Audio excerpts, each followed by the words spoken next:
Hello everyone, in this video we will learn how to generate if condition Excel formulas using Chatgpt.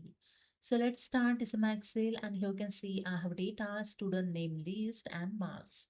So here I'm going to use the if condition formula for the marks for the status of pass or fail. Okay, so I just open here the ChatGPT and I enter here the one prompt. Enter here the prompt. So give me Excel formula to show pass. Okay, if the score is above 60, otherwise fail.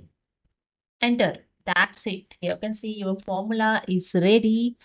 If condition formula. So I just copy this formula and go to your Excel file and paste here. Okay. Now, now to check the formula, press the F2 to open the formula. Check here the selection is correct or not. So here the selection is wrong.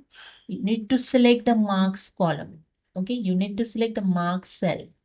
So instead of A1, you have to select B2. I just remove this and select the B2 and press the enter. Now select the cell and drag the below this formula. You can see the field below the 60 marks. Okay. So this is the way you can easily generate the if condition formula from the ChatGPT. So hope you understood. If you like this video, please subscribe. Thank you so much.